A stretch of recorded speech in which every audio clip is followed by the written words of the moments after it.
Días. Ánimo. Bueno, pues vamos a informar el día de hoy. Es miércoles y tenemos la sección de quién es quién en las mentiras de la semana. Es una síntesis, un resumen, porque si no nos llevaríamos todo el día y a lo mejor toda la semana.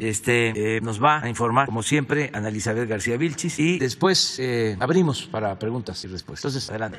Buenos días, compañeras, compañeros. Este es el quién es quién en las mentiras de la semana del 30 de marzo de 2022. Comenzamos con la primera. Reforma usa a los paisanos para pegarle al gobierno. El domingo 27 de marzo, el periódico Reforma, a 8 columnas, publicó una nota con el título: Denuncian paisanos extorsión del Instituto Nacional de Migración. Así, con afirmaciones para que se vea. Señalan que agentes de migración mexicanos habrían exigido moches a 50 migrantes que regresaban a México en un autobús, según denunció el señor Rogelio Ávila, presidente de la Asociación de Migrantes Mexicanos en Chicago. Hasta aquí todo parece normal. Sin embargo, al revisar otras primeras planas de Reforma sobre presuntas extorsiones a paisanos, la fuente es la misma. El mismo Rogelio Ávila que organiza caravanas migrantes. Por ejemplo, Reforma publica 8 columnas en su portada del 2 de abril de 2021. Crimen cobra protección y también policías. Acusan doble extorsión fronteriza en regreso a casa por Semana Santa. La fuente es el mismo Rogelio Ávila, ahora en su calidad de representante en Illinois del Consejo Nacional de Legisladores y Líderes Migrantes. Y el 19 de diciembre de 2021, Reforma publica en portada e interiores: reciben los paisanos trato nada heroico. Notas con características similares y consultando la misma fuente, mencionando también la extorsión por parte de agentes del Instituto Nacional de Migración.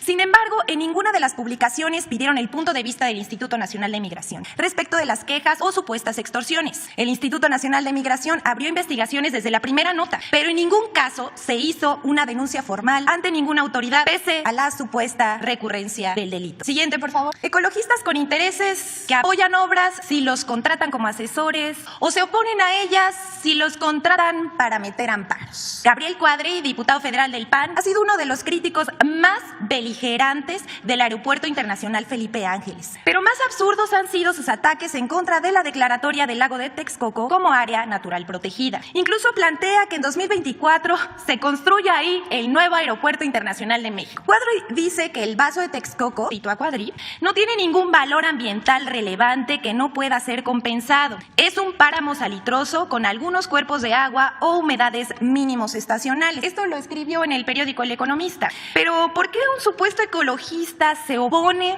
a un área natural? Como dice el clásico, lo que no suena lógico suena metálico. ¿Pero por qué lo decimos? Gabriel Cuadri tiene conflicto de interés al hablar del asunto, ya que recibió contratos derivados de la construcción del aeropuerto de Texcoco. Aquí mostramos un contrato de 2015 por 450,000 pesos por concepto de servicios de asesoría y acompañamiento en temas de desarrollo urbano, territorial y regional para el proyecto del nuevo aeropuerto de la Ciudad de México, incluyendo un desarrollo inmobiliario y centros comerciales de lujo.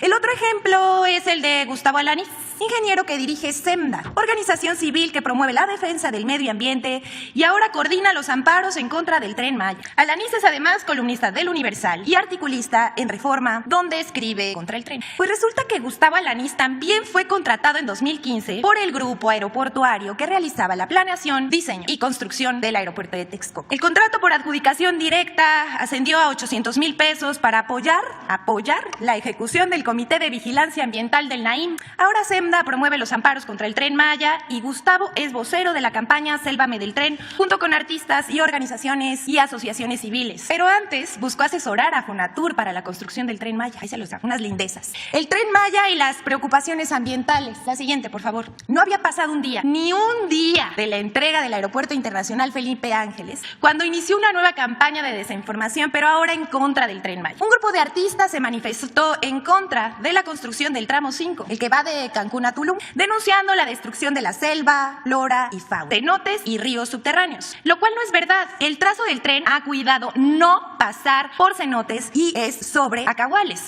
no la selva. Muchos de los artistas y ciudadanos manifestaron una preocupación legítima por la selva y el agua subterránea, aunque la iniciativa está impulsada por intereses económicos y también políticos. Además, las comunidades que viven en la zona del Tren Maya ven al Tren Maya como un camino de esperanza para su bienestar y felicidad. Si es verdad que les preocupa el medio ambiente y las selvas, los invitamos a mirar las principales problemáticas ambientales. Por ejemplo, en sexenios pasados se explotaron las granjas de cerdos en el suroeste que afectan cenotes y el agua subterránea. Los desarrollos turísticos que privatizan las playas, como Xcaret, destruyen manglares, acaban con la flora y la fauna. La deforestación de la selva y el tráfico de maderas preciosas y de especies. El crecimiento desordenado de la infraestructura turística e inmobiliaria en Quintana Roo, que ha impactado a Cancún, Tulum y Bacalar. Hay explotaciones mineras sin considerar los daños al ambiente. Por ejemplo, una empresa estadounidense en Calica, Solidaridad Quintana Roo, destruye la selva y está explotando la piedra y arrasando con el medio ambiente. Por ahí no hay protestas de ecologistas en su contra, ni nadie de Greenpeace se amarra a las máquinas para evitar. La siguiente, por favor. Detrás de las organizaciones que se han pronunciado contra el Tren Maya hay grupos económicos, políticos y hasta hoteleros. Entre las 43 organizaciones que firmaron un pronunciamiento contra el Tren Maya hay grupos legítimos, pero hay otros que responden a intereses económicos y políticos, como Xcaret. Por ejemplo, una de las asociaciones más activas son Jaguar Wildlife Center AC, dedicada, dice, a conservar la fauna silvestre. Sus principales aliados son las empresas turísticas que se oponen al Tren Río Secreto, All Tour Alternative y Centinelas del Agua AC, mismas que venden paquetes turísticos al extranjero. Su página también remite a una empresa para arrendar y vender autos, Riviera Maya Sostenible, cuyo objetivo, dice, es promover el turismo sostenible. Pero sus aliados estratégicos son empresas y cadenas hoteleras como Río Secreto, Banyan Tree, Paradisus, Palladium Hotel Group. Centinelas del Agua, asociación para proteger el acuífero de la península de Yucatán. Sus aliados principales son Río Secreto y All Tour Navi. Grupo ICB, una empresa cabildera dirigida por Guillermo Maínez. Esta es una joya. Ex subsecretario de Asuntos Internacionales del CEN del PRI. Presta servicios a empresas como el Universal, DHL, Cemex y el PRI y Pfizer. Esas son algunas de las organizaciones firmantes ligadas a intereses. En algunas conferencias de prensa se han mostrado un video con un cenote intervenido con pilotes de concreto. Solo queremos aclarar que el tren no ha invadido ni un solo cenote y mucho menos se ha hecho trabajos submarinos. Quizás la imagen corresponda a uno de los sitios turísticos de la zona que explotan algunos de los empresarios de los que no están de acuerdo con el Tren Maya. Y bueno, aquí está el video. Esta es la última nota. Con falsa balacera en el aeropuerto de Cancún, salieron a volar los sopilotes y publicaron versiones alarmistas sin confirmar. El lunes 28 de marzo, un estruendo provocado por la caída de unas torres de publicidad causaron pánico y confusión entre los pasajeros de la Terminal 3 del Aeropuerto Internacional de Cancún, en Quintana Roo. Aún sin saber qué había pasado, circularon videos de gente corriendo. Muy rápido se esparció el rumor de que se habían producido detonaciones de arma de fuego, por lo que los empleados del aeropuerto declararon código rojo. Se entiende que la gente en el lugar estuviera confundida y entrara en pánico, pero lo que llama la atención es que comunicadores y medios profesionales se montaron en el amarillismo sin confirmar la información. Así lo hicieron, vemos en la pantalla, no pocos: Reforma, Reporte Índigo, Sopitas, Ruido en la Red, El Financiero, Político MX, Animal Político. Incluso comunicadores con cierta, dieron como cierta la versión de los disparos. Comunicadores experimentados como Joaquín López Dóriga, Jania Nobel, Azucena Uresti y Carlos Loret de Mola, por supuesto. Sin buscar versiones oficiales, sin verificar, sin que se confirmara o desmintiera el hecho, publicaron estos tweets, contribuyendo así a la histeria colectiva. Hasta Reporte Índigo publicó que hay videos donde se escuchan detonaciones. Es curioso que los mensajes son redactados de una manera parecida y algunos parecen con preguntas similares, como lo vemos aquí en la pantalla. La información, el hecho de que corre más rápido una noticia falsa que una verdadera. Al difundir noticias falsas se da pie a la desinformación, a la confusión y a más noticias falsas. Vamos a mostrarles algo. Aquí vemos un tuit, el que está aquí abajo. Es cuanto, presidente. Muchas gracias.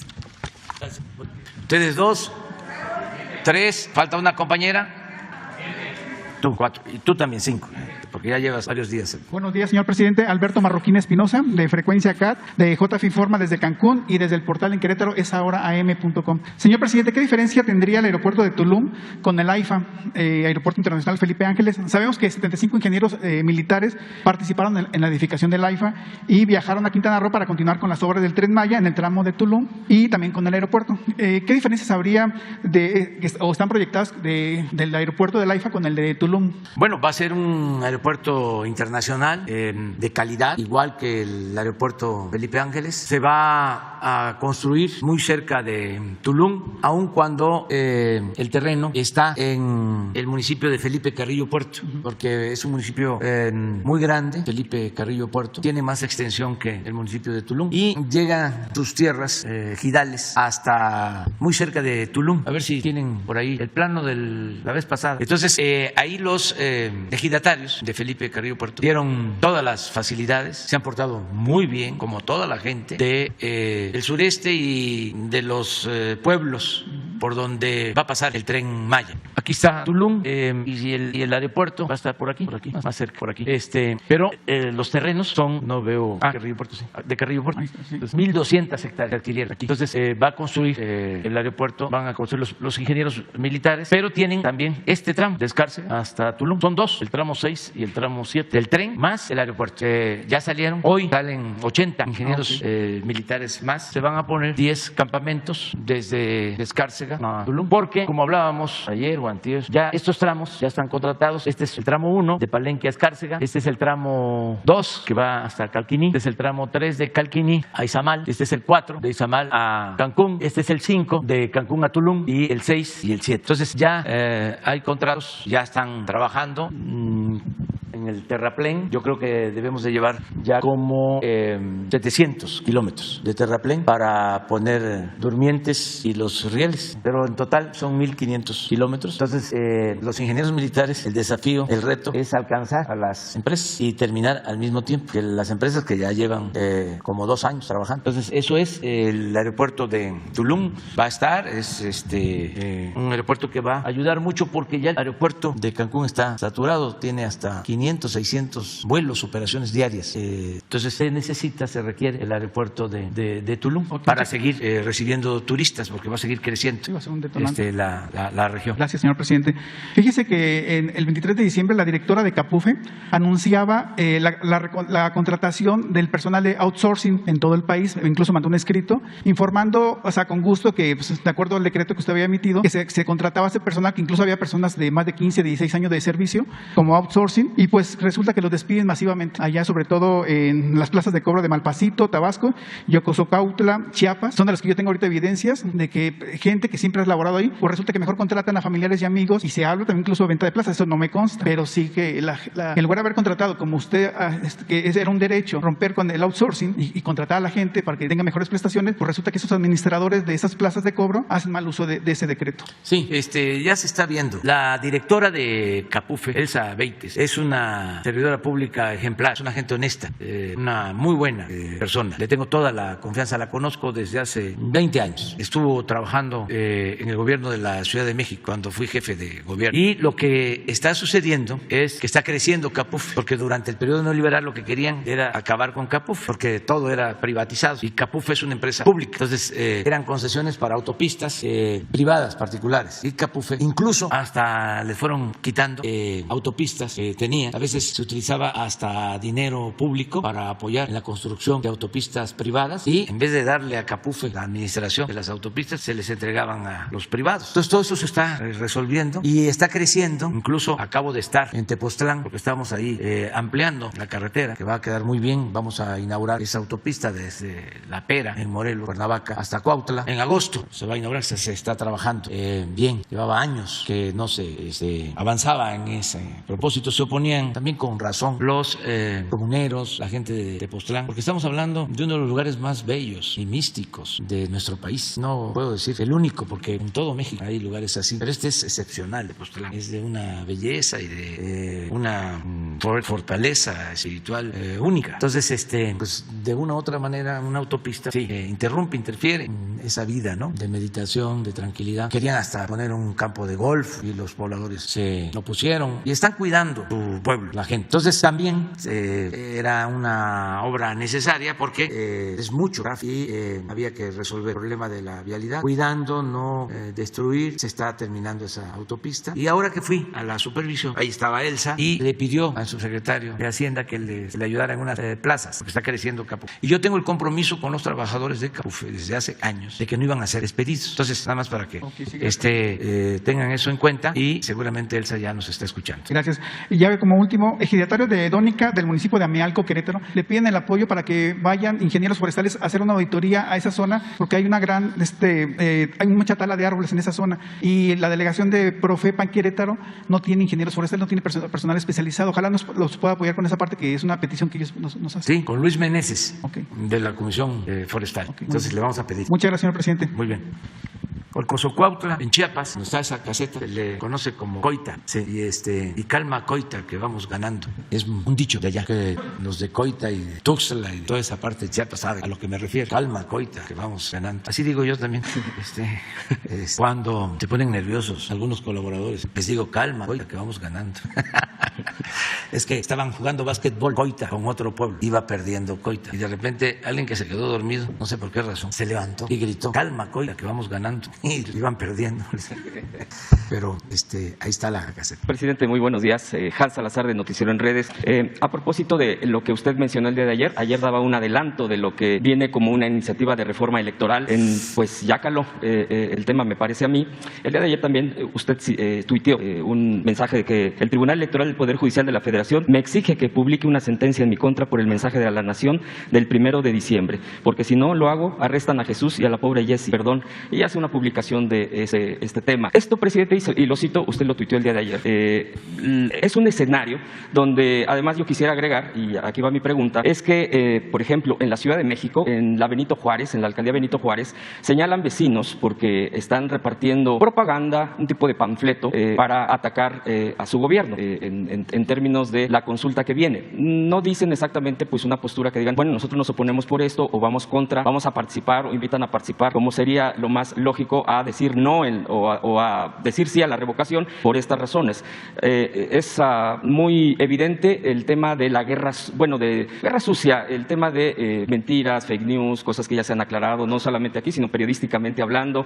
Y esto señalan a Jorge Romero y a Santiago Taboada, que son los panistas, uno ex jefe de delegación, el otro alcalde, a ellos lo señalan ahí mismo, y ahí es donde se reparten esta alcaldía. No ha habido algún pronunciamiento del INE, no ha habido nada al respecto, y sin embargo, por ejemplo, está la otra parte que vimos, también está en Twitter, el exdiputado, ahora funcionario, servidor público de la Ciudad de México, Javier Hidalgo, donde el INE incluso lo conminó a bajar unos tweets donde mostraba que pegaba una calcomanía en su vehículo particular, no otra cosa más que mostrar y decir que él iba pues por el sí, por el que sí continúe usted, y ahí sí lo conminó incluso el INE, vía escrito, a que bajara esos tweets. Digo, ahí está la polémica, pero está muy clara esta parte de cómo se comportan por un lado y cómo se comportan por el otro lado. Presidente, ayer también con lo que adelantó usted el tuit, esto va a arreciar, presidente. ¿Usted cómo ve lo que viene el 10? Me parece que la propia gente, ahí está también las redes sociales, cómo se ha enfocado, se ha vuelto a la gente como que hace sus carteles, hace sus cartulinas, las pega en su casa, pegan en los vecinos, pero el INE parece que va completamente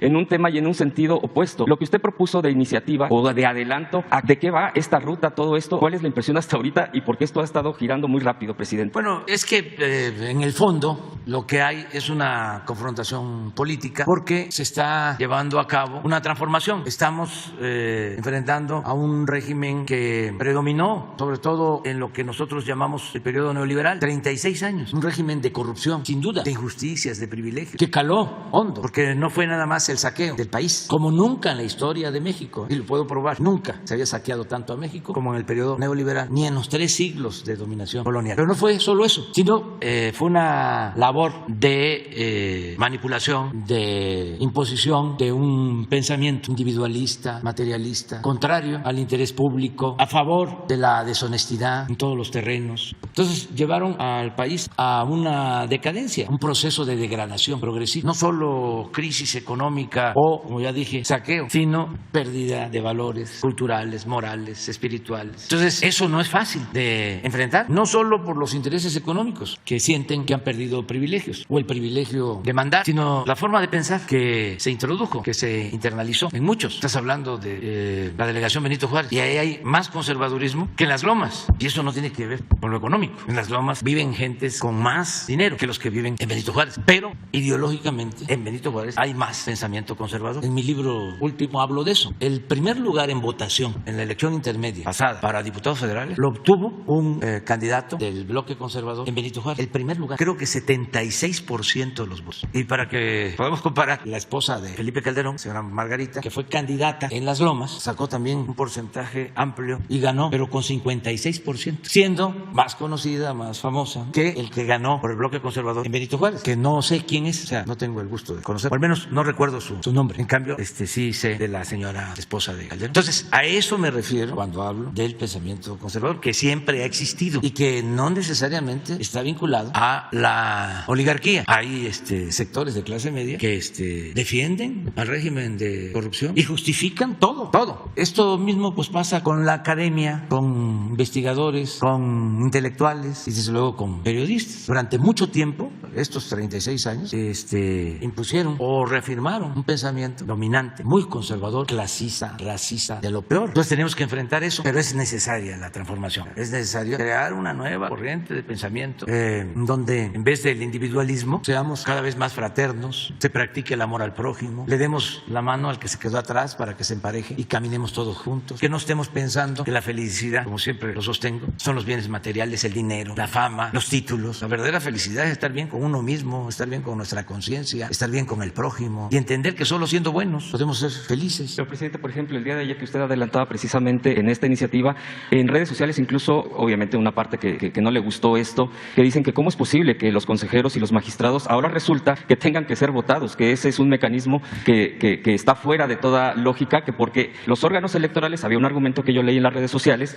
el argumento es de que no puede ser así este tipo de mecanismos que están en toda lógica y que incluso se está atentando se está pidiendo casi la desaparición, que porque no puede ser que se elija bajo un órgano electoral que va a regir las elecciones. Eso es lo que están argumentando. Sí, porque imagínense cuánto tiempo con la idea de que los órganos electorales y las instituciones tenían que estar en manos de gente de élite y de títulos, ya sea de la academia o de la política. Porque dicen que tiene que ser gente preparada. Sí, porque desprecian al pueblo. Y siempre hemos hablado de que la política era asunto de los políticos, era asunto de los de arriba. El pueblo no contaba y era una formalidad el decir de que buscábamos la democracia, cuando la democracia es el poder del pueblo, cuando en una democracia el soberano, el que manda es el pueblo. Bueno, hasta el origen de la palabra. Demos, pueblo, kratos, poder del pueblo. Pero todo esto era nada más formal. Entonces que participemos todos. Cuenta lo mismo un voto de un campesino, de un indígena, de un obrero, de un maestro, de un comerciante, que el voto de un banquero, de un potentado, de un científico, de un intelectual, que dicho sea de paso, no porque sean intelectuales, hay gente brillante, completamente reaccionaria,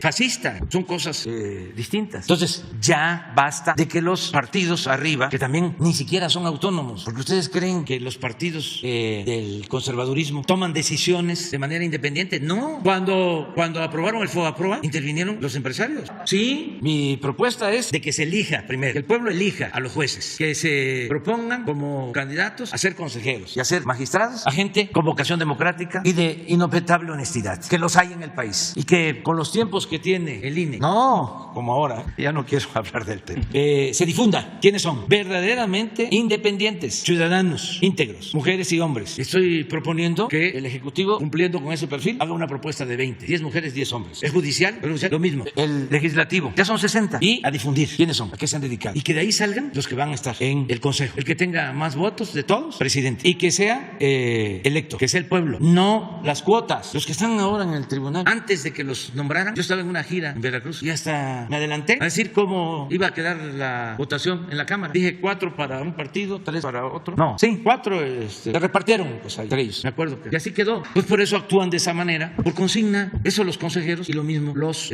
magistrados. Entonces, la elección. Esa es una parte, ese es uno. Segundo, el presupuesto. ¿Por qué va a costar tanto? ¿Podemos ahorrar la mitad? ¿Por qué 20,000 millones y por qué no 10,000? Lo tercero, ¿para qué tantos diputados o tantos senadores? ¿Que podría eliminar pluris? Sí, claro, estoy proponiendo eso, la eliminación. No, va a estar bien, espérense. Y los recursos, lo mismo, los recursos. Ahora con la pandemia les pedimos, devuelvan, tienen mucho, solo un partido devolvió 500 millones. No registrados, valores, con esa reforma Sí, vamos a esperar a que se presente. Aquí se las voy a dar a conocer. Nada más estoy esperando que pase lo del 10 de abril. Sí, vamos a buscar la forma de que no se viole ninguna norma. Si nos piden que no se transmita, no lo transmitiríamos. Les invitamos a ustedes, nada más, o a lo mejor tampoco, y lo hacemos cerrado, sí. Y ya después que pase, no, pues cuando pase, o a lo mejor lo hago aquí en la mañanera. Sí, también, ya para entonces, porque el informe es el 12. 2 días después del... Ya pasó. Las elecciones, pues puede ser que se bloquee en 6 estados. En esos estados. Vamos a ver, pero lo que queremos es no dar motivo para que nos acusen de violar las normas. Por cierto, cuando ayer publiqué esta resolución, me refería a Jesús, porque algunos pensaron que era Jesús mi hijo. No, Jesús Ramírez Cuevas y Jesse. Pero sí es que se publicó la resolución en la página del gobierno, pero replicaron de que no se había publicado en mi página. Y lo que seguía era una multa, y luego de una multa un arresto de 36 horas. Y yo dije, no.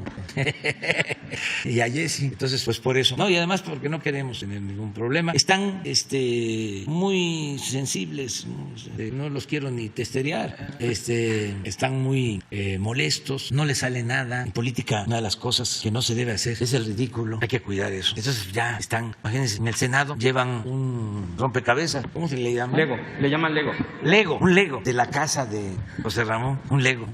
Cuánta creatividad, ternuritas. Vi un video, un mensaje que me gustó mucho de una persona inteligente, que las hay muchísimas, la mayoría de los que actúan o interactúan en las redes sociales. A ver si lo pones, que habla, se llama el señor, a ver si me acuerdo, es Sin Línea su página. ¿Cómo se llama? Es que sí hay muchísimos, ¿sí? Pero su y hay otro también sobre esto. A ver, busca, porque hizo algo, presidente, sobre este asunto. Presidente, nada más de este tema para precisar, parte de la propuesta que ya usted comentó ahorita, incluso se tocaría el tema de eliminar los plurinominales, ¿sería totalmente eliminarlos? ¿Sería la propuesta dentro de esta iniciativa? Sí, es reducir el número. O reducir el número.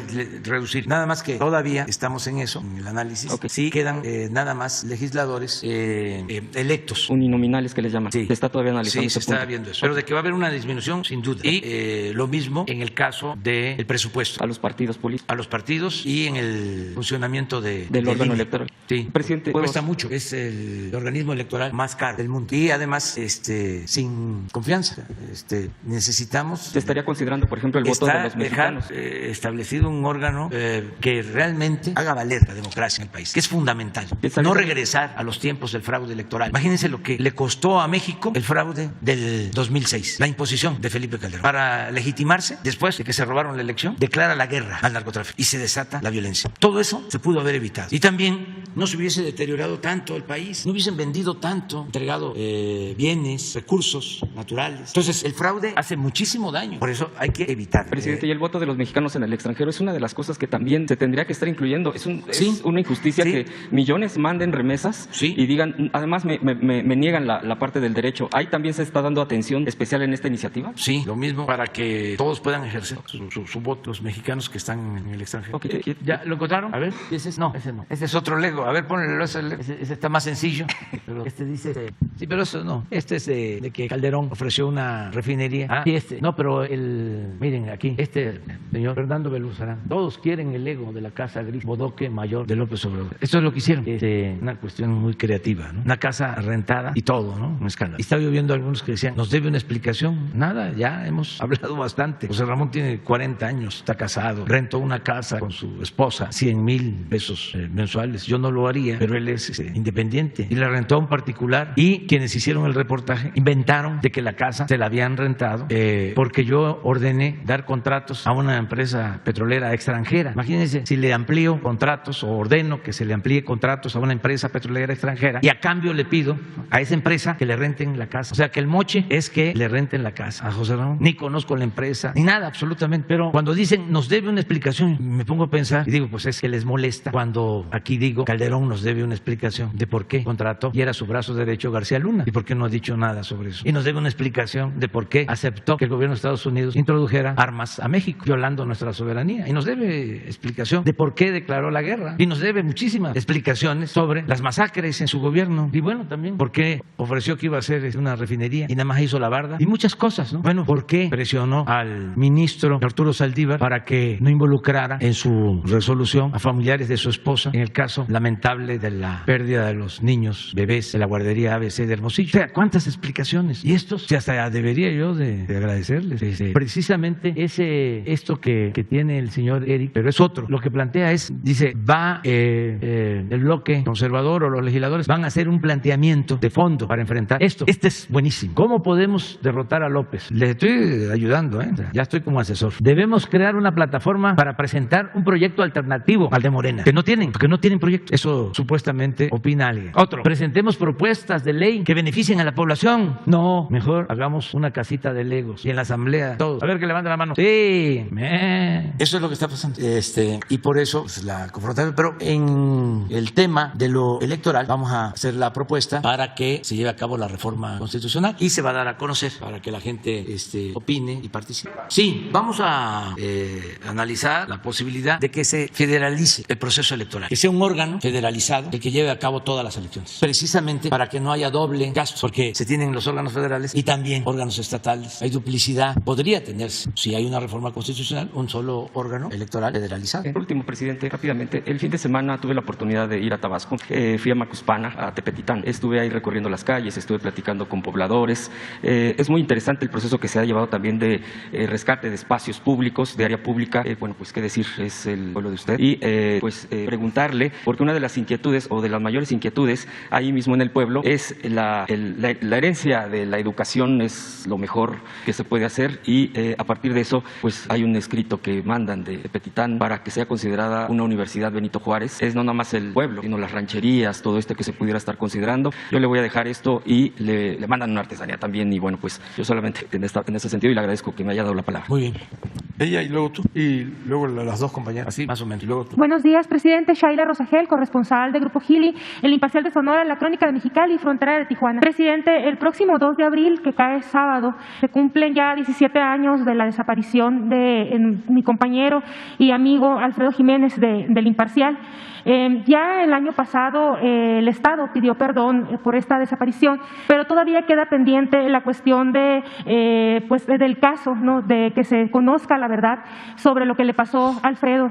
Aquel triste sábado también fue 2 de abril de 2005, donde empezó la pesadilla para su familia y para todos sus compañeros cuando ya no volvimos a saber de él. Entonces, preguntarle, la FGR tiene el caso desde entonces, lo que era la PGR y ahora la FGR, sí cabe la posibilidad de que la Secretaría de Seguridad Pública pueda colaborar con la FGR y si pueda también participar en las investigaciones de este caso, que la Federación pueda traer este caso, pues igual como se han estado presentando aquí otros casos, claro que son recientes, pues que se vuelva a retomar o se vuelva a saber qué está pasando con el caso de Alfredo. Pues sí, lo podríamos hacer, aunque yo le tengo confianza al gobernador de Sonora y podríamos pedirle a él si la investigación sigue estando en Sonora o ya se atrajo. Ya desde que sucedió en 2005 se atrajo sí. Está en la CEIDO. Sí. Entonces sí, lo que planteas, le vamos a pedir a Rosa Isela que vea con la Fiscalía y que ayudemos a esclarecer lo que sucedió en bien de la familia. Nos ofrecemos ayudar en eso, ofrecemos ayudar en este asunto. Ahora que esté ya con nosotros Rosa Isela, puede ser que ya esté mañana porque tiene COVID, desde aquí le mandamos un abrazo, pero mañana jueves, como todos los jueves, tratamos de informar sobre hechos violentos y de cómo no hay impunidad y se castiga a los responsables. Mañana jueves se van a dar a conocer datos, se va a dar a conocer información, cómo estamos avanzando en investigaciones. Ya en el caso de los periodistas asesinados, nos faltaba un caso y ya tenemos pues avanzada la investigación y hay detenidos casi en todos los casos. Sí, presidente, en el caso de Alfredo, pues fue hace mucho tiempo, fue en 2005 y pues reinó la impunidad y pues ha sido un caso que ha seguido impune a través de los años, pues fueron pasando los años y pues se convierte en más difícil, ¿no? Poder, sí. Yo creo que investigarlo, pero pues sus papás, pues como le dije también el año pasado, pues guardan esa pequeña esperanza de al menos ellos ellos dicen ya se conforman con saber dónde quedó su hijo, pero pues también esclarecer, o sea, qué fue lo que sucedió con Alfredo, o sea, porque desapareció y pues no volvimos a saber de él. Es nuestra responsabilidad, aunque haya sucedido antes. Y además entendemos bien lo que sienten los padres y los familiares. Gracias, presidente. Bueno, en otro tema, presidente, preguntarle sobre la regularización de los autos chocolates y si ya tiene algún informe, algún avance de cómo va esta regularización, y también sobre si ya decidieron cómo y cuándo se va el recurso que se obtenga de la regularización, cómo se va a repartir en las ciudades para el tema del bacheo. Ya va avanzando, ya se destrabaron muchos asuntos que hacían lento la regularización, ya se está avanzando. De todas maneras, vamos a pedir que mañana nos informe, si te parece, de cuántos carros han regularizado hasta la fecha y cómo vamos en este asunto. Y que además ya se den a conocer los nuevos procedimientos, todo lo que se hizo para simplificar los trámites. Tengo información de que ya se está avanzando, pero mañana que nos informe. Buenos días, presidente. Miguel Arzate, del Sistema Público de Radiodifusión del Estado Mexicano, Canal 14. Preguntarle, señor presidente, tras la difusión de este video donde se observa a elementos de la Marina al realizar una operación, intervenir el basurero de Cocula, Guerrero, donde la entonces PGR determinó que los 43 estudiantes de Ayotzinapa fueron supuestamente incinerados. Ayer, los padres de los normalistas, padres y madres, se dijeron molestos, dijeron sentirse que le siguen viendo la cara. Pidieron abrir una investigación en contra del Ejército y la Marina, esto por no seguir su instrucción de dar a conocer toda la información que tuvieran acerca de este caso, con la intención de esclarecer los hechos. También piden que se cita a declarar al presidente Enrique Peña Nieto. Preguntarle, señor presidente, ¿usted sabe, tiene conocimiento si esta investigación contempla la declaración del expresidente Enrique Peña Nieto? Bueno, se está llevando a cabo la investigación, no termina todavía. Esto fue un informe que entregaron los expertos independientes que están ayudando en toda la investigación. Todavía falta seguir avanzando. Apenas y están declarando o acaban de hacerlo los marinos que se ven que están en el basurero y también los mandos superiores, pero hace poco tiempo. No, porque pues él no tiene ningún involucramiento en este asunto. El anterior secretario de Marina era el almirante Ojeda, y los malquerientes, nosotros, ¿no? Quieren forzar, porque el almirante Ojeda estaba de jefe de zona naval en Acapulco. Lo que se debe de saber, sí se sabe, los adversarios quieren hacernos quedar mal a nosotros, ¿no? Incluso si pudieran echarnos la culpa a nosotros de la desaparición de los jóvenes, lo harían. Saben de que pues son decisiones que se tomaron a nivel central y que la Secretaría de Marina, como la Secretaría de la Defensa, tienen organismos de inteligencia para tareas especiales. Está demostrado que los que participaron en lo del basurero, los marinos que están actuando, que aparecen en las tomas, y quienes dieron las órdenes, pues estaban actuando desde oficinas centrales, desde aquí. Eso lo digo porque de inmediato, ¿no? Denise Drese, Dolia Esteve, que pues obedecen a otros intereses. No quiero polemizar más.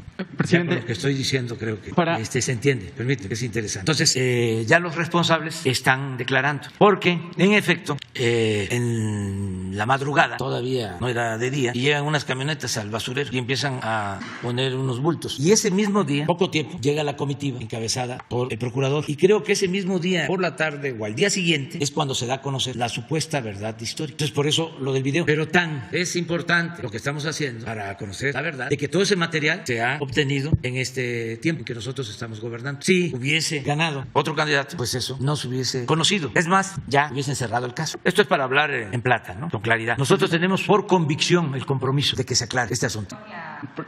Eso la Fiscalía lo va a decidir. La Fiscalía especializada, no la Fiscalía General. Acuérdense de que hay una Fiscalía especial para este caso, que tiene todo nuestro apoyo, todo nuestro respaldo. Y la instrucción también que tienen todos los servidores públicos es contribuir con información, entregar toda la información. También decirles de que la Secretaría de Defensa está contribuyendo, entregando toda la información. Y también en nuevos hallazgos ha contribuido la Secretaría de la Defensa con documentos y otros datos. Presidente, ¿Mande? Va a llegar hasta donde lo decida la Fiscalía Especial. Presidente, para poder entender si el expresidente Enrique Peña Nieto, si los anteriores secretarios de Marina y de Sedena deberían declarar, si nos pudiera comentar en su experiencia, presidente, como comandante supremo de las Fuerzas Armadas, si un almirante puede ejecutar una operación sin el conocimiento, sin la aprobación o por lo menos la idea del comandante supremo, un almirante puede ejecutar una operación como la que se ejecutó en el basurero de Cocula sin que el presidente esté enterado. Es muy difícil que no se entere el presidente, más cuando se trata de un asunto delicado. Yo les voy a poner un caso. Yo no me enteré del operativo que echaron a andar para detener al hijo de Guzmán Loera. Ya no me avisaron, no supe antes, porque se considera que son temas o tareas que ya tienen las Fuerzas Armadas, los encargados de garantizar la paz, la tranquilidad. Me enteré cuando se generó el conflicto. Y ahí sí ya, como era una situación muy delicada, muy delicada, tomé la decisión de parar el operativo, porque iban a haber muchos muertos. Bueno, pero sí me enteré cuando se necesitaba. Entonces sí creo que los presidentes están enterados. Siempre lo he dicho además. No es cierto eso de que el presidente no sabía o el gobernador no sabía. No, sí se sabe. Entonces no estoy culpando a nadie, porque también eso hay que tenerlo muy en cuenta. Una cosa es ser culpable y otra cosa es ser responsable. Se puede ser responsable pero no culpable. Y pueden ser las dos cosas, responsable y culpable. Pero eso es lo que puedo decir. Ahora, ¿quién va a resolver? La Fiscalía. Y tengamos confianza. Y este grupo de expertos va a seguir ayudando. Yo se los pedí de que nos siguieran ayudando, asesorando, indagando. Un año más. Sí, un año más. Y lo vamos a hacer porque tenemos el compromiso, pues no solo el presidente del Estado y la sociedad, de saber dónde están los jóvenes. ¿Qué pasó realmente? Entonces, estamos... Por último, presidente, para cerrar el tema, ayer nos adelantaba que el almirante, sobre todo, que estuvo en esta operación, está declarando ante la Fiscalía, o ya declaró ante la Fiscalía. Ya declaró. ¿Es un almirante que sigue activo en la Secretaría de Marina? Ya no, es que ya la mayor parte de que estuvieron en los mandos, entonces ya están en retiro. No hace mucho que se retiraron. Acuérdense que al llegar a determinada edad, si son mandos superiores en Marina y en el Ejército, 65 años, van al retiro y no hay excepciones. Son muy contadas las excepciones, muy estricto lo del retiro a determinada edad. Gracias, presidente. Buenos días a todos. Nancy Rodríguez de Oro Sólido y Empuje Migrante. En primer lugar, presidente, aquí afuera de Palacio Nacional llegó muy de madrugada el señor Román Sánchez, muy angustiado y triste porque su hijo perdió la vida en Santa Rosa, California, en un accidente automovilístico. Entonces pide si la Secretaría de Relaciones Exteriores podría recibirlo para que reciba apoyo por parte de usted. No sé si sería ahora posible. Mismo, sí. Sí, está aquí afuera sí. el señor. Tú lo ves, de favor. Ok, gracias. Presidente. En otro punto, presidente, en México son más de 10 millones de hermanos que se gobiernan por el régimen de usos y costumbres. Estoy de acuerdo con usted, la última vez que tuve la oportunidad de preguntarle, que en su mayoría son gente buena, trabajadora y honrada. Pero, presidente, estuve hace unos días en San Martín Peras, Oaxaca, y constaté pues el engaño y la corrupción que padecen por un puñado de dirigentes. Pues ellos mismos ya los llaman traidores a su sangre, porque por ellos mismos fueron nombrados. Presidente, al llegar a la localidad empezaron las amenazas por WhatsApp a nosotros.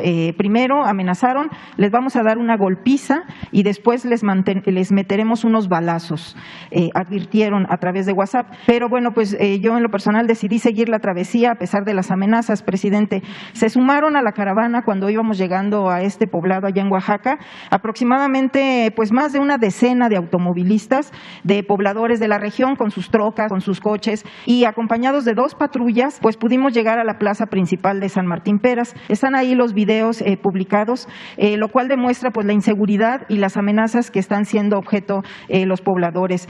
Están en crisis, presidente, no hay autoridades, abandonaron la presidencia municipal, no hay mandos, no hay quien firme actas de nacimiento, no hay quien firme defunciones y entre otros trámites. También, presidente, algo muy grave es que ya le habían revocado el mandato a este presidente municipal, Román Juárez Cruz, pero fíjese que intervino el gobierno del estado a través del Poder Judicial y le otorgó un amparo. Entonces aquí ya se está viendo pues la intervención del gobierno estatal y bueno, y también con engaños, la verdad, habría que revisar bien el expediente. Es que dicen que fue una resolución de la Suprema Corte de Justicia, seguramente tienen algo de razón, pero sí sería cuestión de revisarlo, presidente, porque además no es el único municipio. También, presidente, constaté obras inconclusas, millonarias, o sea, tienen ahí los letreros de que se terminaron obras por 1 millón, 2 millones, 4 millones, 7 millones de pesos, y lo cual quiere decir, como usted también bien dice, hay los recursos, pero se están desviando los recursos. Ahora, al puro estilo pues de los gobiernos anteriores, ¿no, presidente? Priistas, panistas, incluso son las mismas acciones que se tiene en el gobierno estatal del señor, también le achacan muchísimo que los protege, Alejandro Murat. También este presidente municipal, presidente Román Juárez Cruz, y sus colaboradores pues ya tienen su clásica casa, como usted dice, casota grande, recámaras, 2 pisos, manejan autos de lujo, un Audi que cuando llegué yo ahí a la plaza, lo escondieron, se lo llevaron, una camioneta Audi. Entonces, bueno, pues son hombres y mujeres muy angustiados, presidente, con lágrimas, nos pidieron que por favor se le intervenga porque ya están cansados pues del abandono y de la corrupción. Y por eso sería importante, presidente, le pedí, le solicité su intervención para revisar estos municipios, porque ya estoy recibiendo más denuncias de otros municipios, presidente. Y pues de Oaxaca, presidente, me fui a California, a Salinas, California, donde viven los familiares de estas comunidades. Déjeme decirle que ya son más de la mitad de los pobladores. Tan solo en este municipio son aproximadamente 20,000 pobladores. La mitad están ya en Estados Unidos. Entonces, ellos también pues están empujando esta revisión por parte de usted. Y en este sentido, presidente, también fíjese que en estas comunidades de usos y costumbres, ellos que están fuera de México, que son varios millones ya de usos y costumbres, no tienen derecho al voto porque tiene que ser presencial. Entonces, también le piden su intervención, o en este caso, que usted les pudiera ayudar para que ellos en Estados Unidos o desde Estados Unidos también tuvieran la oportunidad de votar para elegir a sus dirigentes, porque pues no pueden. Entonces, eso serían las dos cosas, presidente. Sí, yo, como te dije la vez pasada, admiro la organización de los pueblos de Oaxaca. Sostengo de que el pueblo de Oaxaca es de los pueblos con más cultura en el mundo. Esto no le gusta a los conservadores, pero es la verdad. Es algo único, excepcional. No hay en el mundo, o no conozco casos así, donde la gente está organizada abajo, en donde no hay ambiciones, en donde hay una auténtica democracia comunitaria, en donde las autoridades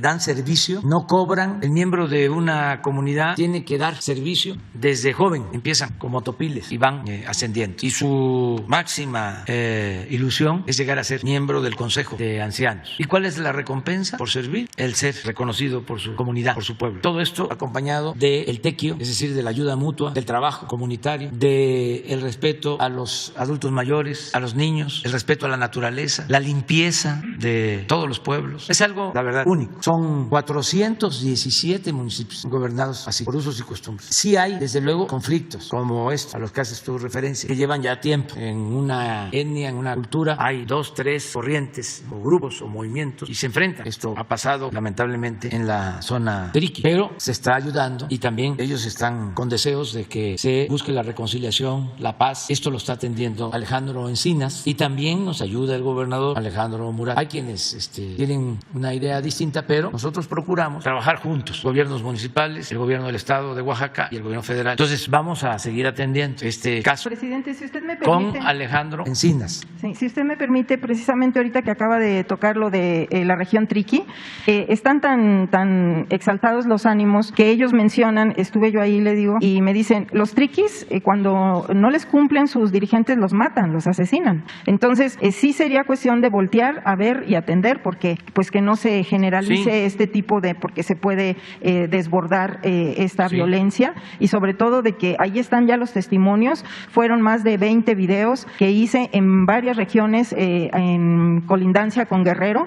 Entonces, bueno, precisamente para evitar este derrame de sangre y sobre todo de pues hacer justicia, porque efectivamente, como usted bien lo dice, están los recursos. Estamos hablando tan solo en ese municipio de cerca de 100 millones de pesos al año, presidente, que se entregan y están desviados. Aquí le voy a dejar, presidente, si usted me permite, todo el documento que me hicieron ellos y que está aquí certificado todo lo que han hecho y toda la documentación que se entregó incluso aquí en México para darle seguimiento, porque están empujando también nuestros hermanos migrantes muchísimo desde allá, desde Estados Unidos. Sí, vamos a seguir con Alejandro Encinas y con el gobernador con el Adelfo, creo. Sí, y Adelfo, Regina. Y también el problema ahí que se presenta, aunque repito, es de lo mejor en organización social y en cuanto a gobierno, nada más que no es tampoco una sociedad perfecta, ¿no? El otro asunto que hay que atender ahí, que es motivo de conflictos, es la distribución del presupuesto, porque llega el presupuesto a el municipio y se queda, no en todos los casos, pero no se hace un reparto a las comunidades, a las agencias, y eso es motivo de conflicto. Entonces,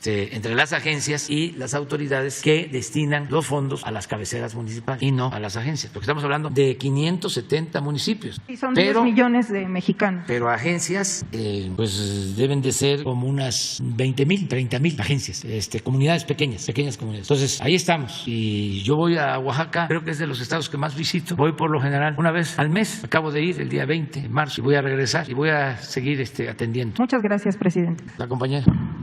Buenos días, presidente. Meme Yamel de Damexico News y de Sin Censura. Dos planteamientos. El primero, presidente, tiene que ver con Motul, Yucatán.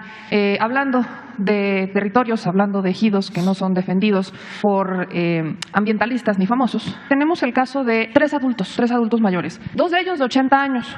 Uno de 60, casi llegándole a los 70. A ellos los están acusando de privación ilegal de la libertad y daño a la propiedad ajena en pandilla por defender su territorio de un empresario francés. El defensor de este empresario francés es también representante del Poder Judicial en el estado de Yucatán. Actualmente, las tres personas cuentan con una medida cautelar que es un geolocalizador. Están acusando a señores de 80 años de cometer delitos en pandilla para que no estorben en este pleito por un ejido que está en Motul, Yucatán. En una situación muy similar, en el Estado de México, tenemos a un señor que lleva 1 año en prisión por defender su territorio, esto en el Cobradero, en el Estado de México. A él lo están acusando de homicidio, presidente, y al mismo tiempo en que se ocurren los hechos, él estaba en un gimnasio y para entrar a este gimnasio pues requieren la huella dactilar. Su abogado está amenazado y no ha podido presentar esa prueba, que es la que lo dejaría en libertad. Lleva 1 año sin poderse comunicar con su familia y lo están acusando de homicidio. Estas tierras del Estado de México en particular están siendo peleadas por locatarios de lo que sería la central de abasto en el estado, pero los propios dueños argumentan que estas tierras hace algunos años, no muchos, habrían sido interés de Raúl Salinas de Gortari. En este caso en particular en el Estado de México es un poco todavía más grave, los dos son delicados, pero en este caso tenemos que literalmente si cualquiera de los vecinos que ya tiene una propiedad en este lugar que es el Cobradero y sale a hacer cualquier cosa, sale de su propiedad, se va de vacaciones o sale el fin de semana, llegan y le quitan la casa y literalmente las están demoliendo. Entonces ambos casos, aunque sé que son competencia estatal, presidente, estamos hablando de casos en donde se están fabricando delitos para que no estorben los propietarios de sus tierras. ¿Qué podría hacerse en estos casos? ¿Puede intervenir el gobierno federal? ¿Qué se puede hacer? Porque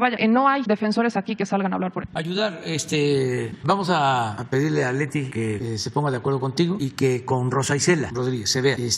Es muy importante que se sepa, esto para información de la gente, de que ya el Poder Judicial Federal está fortaleciendo en los estados sus defensorías de oficio, defensorías del pueblo, para que abogados, mujeres y hombres, ayuden a la gente que no tiene recursos para contratar un despacho de abogados. Y además, en la reforma al Poder Judicial ya se establecen mecanismos para que muchos casos que tienen que ver con el fuero común puedan litigarse en el Poder Judicial de la Federación. Entonces son cambios. Esto va a ayudar mucho porque a veces se abusa de que se trata de cuestiones locales que tienen que ver con autoridades locales y son cacicazgos. La gente no tiene posibilidad de acudir a otras instancias para que le hagan justicia. La reforma al Poder Judicial ya trata este tema en esos dos propósitos, que haya abogados que ayuden a quienes no tienen para pagar despachos jurídicos y que se pueda acudir a instancias federales. Entonces esto aprovecho para informarlo. Ojalá y el Poder Judicial dé a conocer estas reformas que van a ayudar mucho para que no haya abusos en el ámbito local. Eso es lo que puedo comentarte. Y se ponen de acuerdo y nosotros ayudamos. Gracias, presidente. En los dos casos. En un segundo planteamiento. Motul, Yucatán. Sí, es la tierra de Felipe Carrillo Puerto. Y si hay una injusticia ahí, se enoja mucho. Bastante. ¿Dónde está? En un segundo planteamiento, presidente. Este fin de semana estuve en el estado de Nuevo León, platicando con la gente sobre el tema de la sequía en el estado. La gente nos dice que no es sequía, es saque. ¿Cuál es el argumento? Pues que lamentablemente, en Nuevo León conocen cuando hay sequías, saben que estos son tiempos complicados, pero dicen nunca habíamos visto una situación como la que estamos viendo en este momento. Porque pues son ellos los que están pagando las consecuencias. Se dan incrementos de entre un 18 y un 49% en la tarifa. Esto fue impuesto hace algunas semanas por el gobierno del estado. Y hay un conflicto de interés, presidente. Sabemos que ayer se reunió con el gobernador del estado de Nuevo León particularmente para resolver este caso. Pero resulta que el actual director de agua y drenaje es Juan Ignacio Barragán Villarreal, quien su familia es fundadora de Arca Continental, que junto con FEMSA son las principales embotelladoras de Coca-Cola. Estas embotelladoras pues son las que hasta el momento no tienen una sola regulación, están consumiendo aguas y no hay absolutamente nadie que les diga nada. Este personaje, Juan Ignacio Barragán Villarreal, se incrementó el sueldo apenas hace unos meses, a inicio de este año, un 40%, ganando actualmente hasta 122,000 pesos al mes. Y los ciudadanos también están denunciando fracking en la entidad, ¿no? Que al menos esta semana se dieron 3 acontecimientos en donde ellos ubican el fracking. Actualmente el gobierno del estado ayer decía, ¿no?, que respaldaba su posicionamiento al mencionar que no debían ser los ciudadanos quienes pagaran las consecuencias, pero los ciudadanos están pagando las consecuencias en el momento en que se realiza este incremento en la tarifa del agua a los ciudadanos. Por la pandemia, muchos de ellos tuvieron que irse a vivir, familias enteras tuvieron que vivir dentro de la misma casa para comparar los gastos. Entonces, obviamente, las tarifas están creciendo por porque hay un mayor consumo de agua en estas casas. Adicionalmente a esto, ayer que publicamos el reportaje, la entrevista y las notas, el equipo de FEMSA se comunicó con nosotros solamente para hacer la precisión de que ellos no son Arca Continental, solamente para hacer esa diferencia, pero vaya, son los mismos intereses alrededor del tema del agua. También, presidente, hace 4 meses, en un área natural protegida donde está la cascada Cola de Caballo, se instaló una bomba y un ducto. El gobierno del estado dice que eso es responsabilidad de Conagua, que Conagua fue la que decidió que se colocara ahí, que ellos no tienen absolutamente nada que ver con la concesión y que está apagada la bomba, pero está colocada la bomba. Entonces, presidente, al respecto de esto, ¿qué se acordó el día de ayer? ¿Se va a cuestionar a la industria? ¿Va a haber algún tipo de diálogo con ellos para que se vea qué se puede hacer en el tema del agua en Nuevo León? ¿O será el gobierno federal quien vaya a salir al rescate? Bueno, nos entrevistamos ayer con el gobernador de Jalisco, con el gobernador de Nuevo León. Fue muy bueno el que se dieran estos encuentros. En los dos casos, el tema fue el agua, el tema principal, el agua. Y ya llegamos a acuerdos para trabajar de manera conjunta, seguir apoyando a Jalisco y a Nuevo León. En el caso de Jalisco, terminar los trabajos de la presa del Zapotillo con el compromiso de no inundar los pueblos, atender las demandas de las comunidades y proteger, reforzar la presa para evitar la inundación de los pueblos y utilizar el agua para Guadalajara. Esto va a significar una inversión de alrededor de 5,000 millones de pesos. Ya hicimos ese acuerdo con el gobierno del estado de Jalisco. En el caso de Nuevo León, lo mismo. Estamos invirtiendo en la presa Libertad. Se va a seguir con esa inversión. Incluso se van a abrir frentes de trabajo para tener la presa lo más pronto posible y captar agua. También se está buscando llegar a arreglos con productores para que, si se modernizan los canales de riego y se evita el desperdicio del agua, se pueda liberar agua para el consumo doméstico que hace falta en la zona metropolitana de Monterrey. También porque son 2 meses los más difíciles estos y hay escasez de agua para el consumo en la zona metropolitana. Se está hablando con industriales, incluso yo personalmente lo voy a hacer, tengo una reunión con ellos la semana próxima con la idea de que ayuden, siempre apoyan, claro, y pienso que lo van a hacer para que los pozos que ellos tienen puedan utilizarse, si no todo el agua, sí que puedan ellos aportar. Es transitorio, sería para enfrentar ese estrés hídrico, esta falta de agua en estos 2 meses, en tanto empieza a llover. Fue muy buena la reunión, también es una inversión federal considerable y inversión del Estado, es 50% recursos estatales, 50% recursos de la Federación. Entonces yo espero que salgamos adelante. Vamos a apoyar al gobierno de Nuevo León, a los gobiernos municipales, porque es apoyar a la gente, es apoyar a los ciudadanos. ¿Conagua va a revisar las concesiones? Que también se ha solicitado que se haga una supervisión, porque hay algunas concesiones de agua que no están reguladas. Sí, estamos en eso, para que no haya sobreexplotación de los acuíferos, porque después se paga, y que se ponga por delante el interés de la gente. Primero el agua para las necesidades básicas, para la gente, eso es lo primero, y después para la industria. Pero primero el agua como un derecho humano fundamental. Perdón, presidenta, ¿aproximadamente cuánto se estima que se invertirá en esta etapa por parte del gobierno federal y del Estado? Sí, somos exactos, te damos la información hoy mismo, ¿sí? Porque ya tenemos elaborado el presupuesto, cuánto es al Estado, cuánto a la Federación, y lo mismo para Jalisco, en los 2 casos. Gracias, presidente. Y solamente preguntarle si ya asumió la nueva titular del DIF. Recordará que en la última posición que tuve, en la última vez que le pude preguntar, nos comentó que iba a asumir y que en 15 días daría un informe sobre cómo está la situación del DIF, el tema de los niños de la calle y demás. Preguntarle si ya asumió y cuándo podríamos tenerla por acá. Nuria Fernández. Nuria. Sí, ella puede venir a informar sobre lo que se está haciendo o que nos dé un informe. Que venga aquí para que vea lo que se siente. Es que ella venía como periodista y ahora es servidora pública. Entonces es muy buena Nuria, muy buena, muy sensible, muy humana, con profundas convicciones sociales. Ahora sí, vámonos. Por fin, presidente, menos mal. Gracias, buenos días. Soy Alberto Peláez. Es la tercera vez que vengo en este año a este ejercicio de la mañanera. En septiembre usted me dijo, no dejes de venir, aquí estoy. En este ejercicio que debo decirle, a mí me gusta, desde el punto de vista periodístico, es de los mejores. Llevo 40 años dedicado a este oficio. Mire, presidente, desde el punto de vista personal, yo tengo mucha empatía con usted. Se lo digo con franqueza. Y desde la franqueza y desde la confianza que tengo, quiero preguntarle lo siguiente. En la mañanera aparece el nombre de España de manera reiterada y no siempre para bien. Es verdad, y puedo estar de acuerdo con usted, que puede haber una serie de grupo, un puñado de empresas que tal vez hayan podido cometer irregularidades, no lo sé, pero pudiera estar de acuerdo con usted.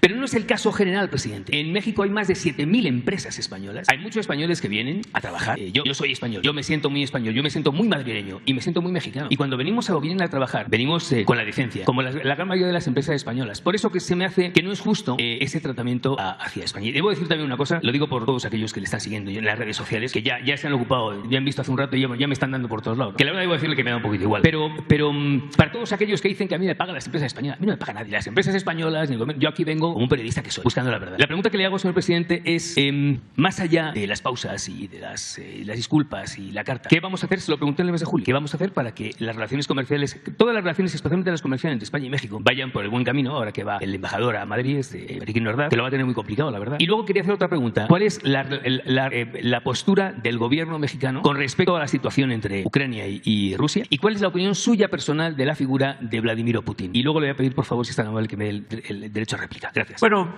Alberto, mira, aquí hemos hablado de España y siempre hemos separado, distinguido al pueblo español con las élites del poder económico y del poder político en España. Son dos cosas distintas. Entonces, respetamos mucho al pueblo español, es un pueblo admirable, sobre todo los migrantes que salen adelante con trabajo, como todos los migrantes del mundo, que son seres excepcionales, los migrantes mexicanos, los migrantes de cualquier país. Sin embargo, la élite en España no se ha portado bien con México y con nuestro pueblo. Primero porque han abusado y empresas y bancos han sacado ganancias exageradas de México y se han metido en asuntos que solo corresponden a los mexicanos. Han hecho hasta política en México. Una vez le dije al presidente de Iberdrola de que era ofensivo el que su empresa haya contratado al expresidente Calderón, que eso es ofensivo para México. ¿Y por qué esa actitud? Porque actuaban con mucha prepotencia y pensaban que México era tierra de conquista y México ya no es tierra de conquista. Entonces, por eso la pausa, que es buena para todos, para que nos ubiquemos primero nosotros y que no dejemos de pensar de que somos un país independiente, libre, soberano, y que no actuemos como acomplejados pensando de que debemos de seguir rindiendo pleitesía a gobiernos extranjeros, que se llegó al colmo de que el de Coparmex de México va a acusarme con el rey. Eso por lo que corresponde a nosotros. Es un autoaprendizaje y lo que corresponde a las autoridades y a las empresas en España que se entienda de que no se pueden cometer abusos. Por eso la pausa. Esto no significa ruptura, no es que no haya relaciones con España. Acabas de mencionarlo. España es el segundo país en inversiones en México y lo va a seguir siendo. Y los empresarios españoles van a tener siempre apoyo y respeto del gobierno nuestro. Sí, hay un comportamiento ético. Sí, no, se apuesta al influyentismo y a la corrupción. Entonces eso es básicamente lo que puedo comentar. Ahora, hablando de que en las mañaneras se trata el asunto de España, pues quienes promueven el acuerdo en contra nuestra por el asesinato de periodistas, los promotores principales son españoles de Vox y del Partido Popular. Entonces sí interfieren y tienen esa manía de intervenir en nuestros asuntos. Entonces vámonos respetando. Ahora con el embajador Quirino vino a verme, platicamos sobre cómo podría mejorarse la relación con el gobierno español. La recomendación es de que actuemos con respeto al presidente de España, al rey, que no se meta en cuestiones partidistas de España. Y tenemos muy buenos amigos allá. Tengo un buen amigo, como decía el poeta José Martí, tengo un buen amigo, Miguel Ángel Revilla, en Cantabria, que lo considero uno de los mejores políticos, no solo de España, sino del mundo. Y ya que andamos hablando de política en España, no puede pasar porque para ser presidente en España se requiere estar en uno de los partidos. Miguel Ángel es el presidente de Cantabria, pero es excepcional. Tiene una capacidad de conciliación que le ayudaría mucho a España. Hasta ahí me quedo.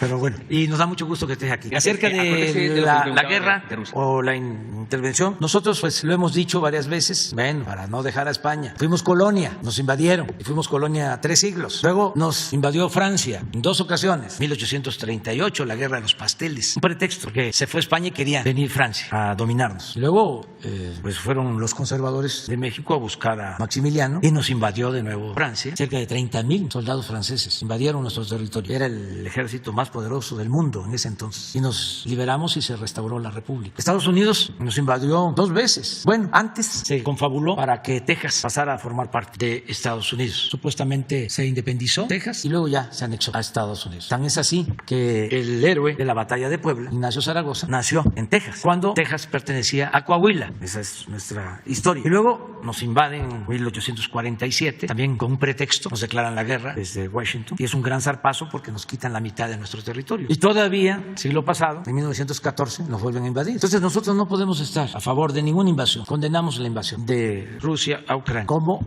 condenamos todas las invasiones. Pero no podemos tampoco llevar a cabo un protagonismo que vaya más allá de lo prudente para mantener nuestra neutralidad. Si me permite, presidente, mire, en este tema, el tema de Rusia, yo creo que la situación es tan sumamente grave que uno no puede ser imparcial. Yo entiendo que usted es el jefe del Estado, lo entiendo perfectamente, pero hay muchos homólogos suyos, jefes de Estado y presidentes o presidentes de gobierno de otros países, que han tenido que tomar una postura porque la situación en estos momentos, y yo lo he vivido en muchas guerras, es extraordinariamente grave, presidente. Por eso quería preguntarle qué opinaba de la invasión, cuál es la postura y qué opina usted del señor lo que deseo, Putin. Alberto, es de que se llegue a un acuerdo, que se consiga la paz, que la gente no sufra, que no se pierdan vidas humanas, es lo que deseo. Y si hay manera de que lleguen a acuerdos, porque no solo se trata de enfrentamientos de los pueblos, no, los pueblos siempre son ajenos a las decisiones que se toman en las cúpulas y que provocan las guerras. Es cosa de que se arreglen arriba. Ayer hablaba yo de que me dio mucho gusto, de que parece que va en buen camino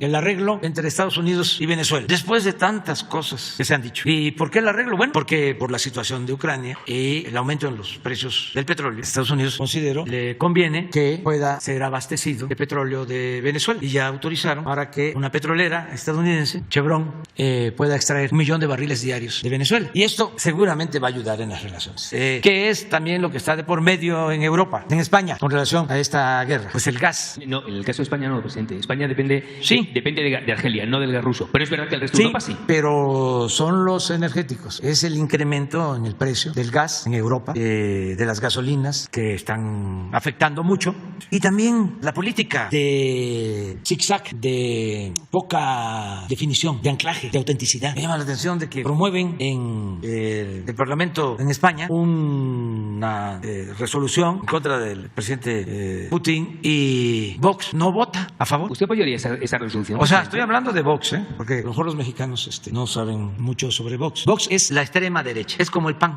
no, parecido. Entonces, ¿cómo es eso? O sea, ¿por qué esa falta de autenticidad? Bueno, yo le vuelvo a preguntar lo que le dije antes, presidente.